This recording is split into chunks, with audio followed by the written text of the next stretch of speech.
السلام علیکم۔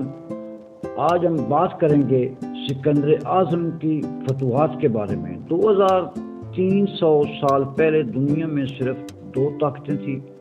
ایک طرف ایشیا کی عظیم حماشی سلطنت جو بلوچستان سے ترکی، شام اور مصر تک پھیلی ہوئی تھی، اور دوسری طرف یورپ کی ابھرتی ہوئی مقدونیہ سلطنت جیسے طاقتور بادشاہ فلیپ دوم نے بنایا تھا۔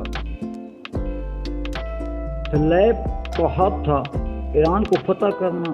اس نے ایک زبردست فوج تیار کی، لمبے نیزوں والے سپاہی، نظم و ضبط سے بھرپور، مگر 336 قبل مسیح میں ایک سازش نے سب کچھ بدل دیا۔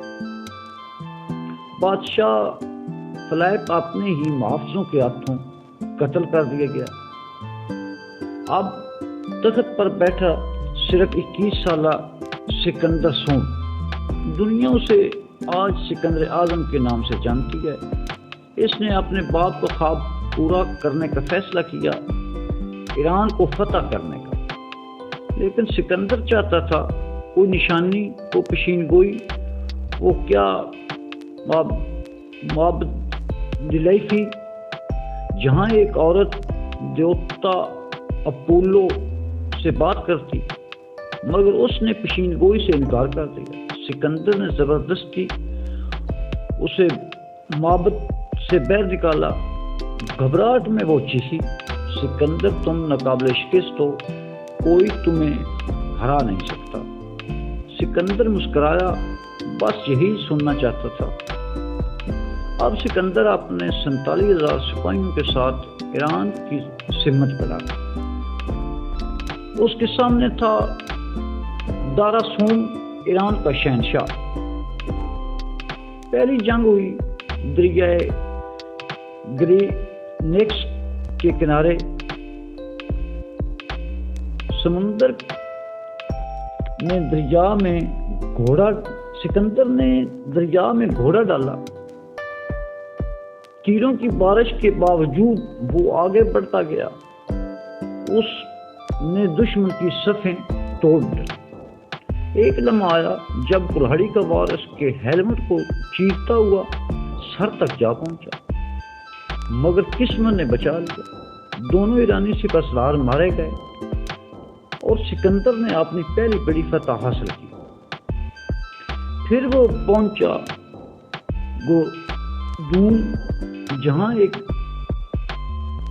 گرہ تھی ایسی جسے کوئی کھول نہیں سکتا تھا۔ کہا جاتا ہے جو یہ گرہ کھول لے وہ ایشیا کا بادشاہ بنے گا۔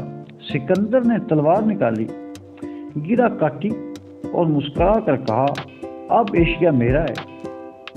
دوسری طرف دارا نے ایک خواب دیکھا۔ اس نے نجومیوں نے کہا، بادشاہ سلامت، آپ جیت جائیں گے، سکندر ہار جائے گا۔ یہی خواب اس کے زوال کا آغاز تھا۔ سال تھا 333 قبل مسیح۔ میدان تھا ایسوس، تاریخ کی ایک فیصلہ کن جنگ۔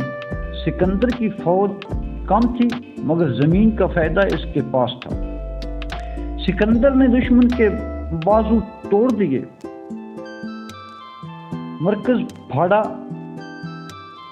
اور خود دارا کے قریب جا پہنچا۔ دارا بھاگ نکلا، شاہی خیمہ، خزانہ، خاندان سب میدان میں رہ گئے۔ سکندر نے خیمے میں قدم رکھا اور کہا، لگتا ہے یہی بادشاہی ہے۔ پھر اس نے شام، لبنان، مصر کا رخ کیا۔ شہر سوم 7 ماہ کی لڑائی کے بعد زمین بوس ہوا۔ سکندر نے سمندر پر پل بنایا جو آج بھی زمین کا حصہ ہے۔ پھر غزہ فتح ہوا اور آخر کار وہ مصر پہنچا، جہاں لوگوں نے اس کا استقبال میں پھول برسائے۔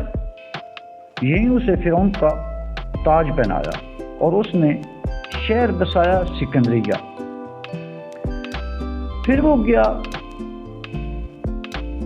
بابدامون، جہاں بیچاری نے کہا تم بادشاہ کے بیٹے نہیں خدا کے بیٹے ہو۔ یہ تھی تیری پیشین گوئی۔ اب سکندر خود کو ناقابل شکست سمجھنے لگا۔ اب وہ تیار تھا ایران، عراق اور بلوچستان تک سب کچھ فتح کرنے کے لیے، مگر ایران میں اس کے لیے کیا مقدر لکھا تھا، داراسوم کا انجام کیا ہوا، اور سکندر کیسے پہنچا برصغیر کی سرزمین تک۔